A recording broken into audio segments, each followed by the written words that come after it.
Hi, welcome back to the Busy Corner. Today we're going to start a short series and it will show you how to make a 9-panel lap blanket that is roughly 41 inches across from side to side and 53 inches from end to end.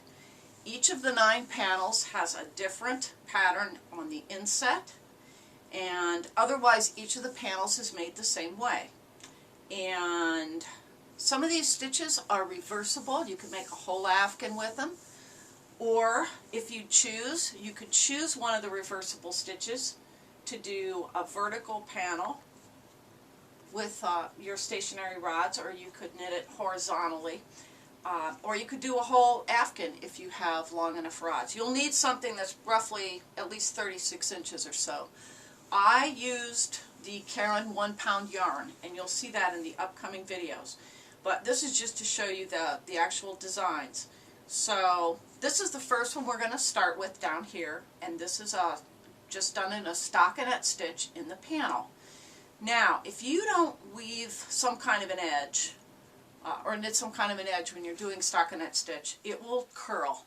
And by doing this edging with 6 garter stitch rows, which gives you 3 ridges, you'll see, at the top and bottom, and then 3 garter stitches on each side, and that keeps it from curling. And that's the first one we're going to do in the next video. So each of these panels will take you about an hour and 15 minutes. I held 6 strands together, and you'll see details of that coming up. So in the next video, I'll show you how to do plain stockinette stitch. This is not reversible. It looks like this on the back side. So you see the garter stitch, and then the inset is the purl side of the stockinette fabric. Now, the one caveat, you want to try to make sure that you use the same tension as you weave along and make these panels. Some of my panels are slightly smaller than others. I ended up having to rip a lot of this out as I was trying to come up with patterns that would work in this small space and with such big stitches. And on one of these, I ran out just at the very end, so I had to pull it all out and re-knit it. And when I did, I knit it a lot tighter. And the difference in yardage between the beginning and the end, I had 8 feet. So, for instance, this square is a little bit smaller than the ones next to it on the sides, but I think it'll be okay once it's all woven together, and we'll find that out at the very end. Don't sew any of your pieces if you're going to do all 9 patterns. Wait till the very end, because you might want to. I had the order totally different in my mind, but because stockinette stitch and the twisted stockinette don't have as much texture, you may want to separate them, rather than have them side by side. So what I'm going to do, because the one thing about the end of this, by doing in the panels like this, you'll have a lot of ends to sew in. I've left these out so you can see these are corners. This is the cast on point.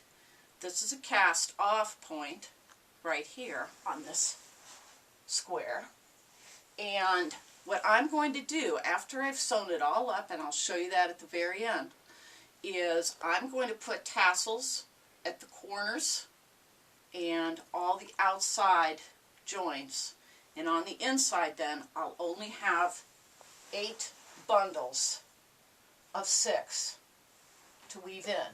Now, if you want to, you can leave your tails longer, anticipating that, you can use 2 of those to sew it together. I'm not going to use all, 6 strands to sew my edges together.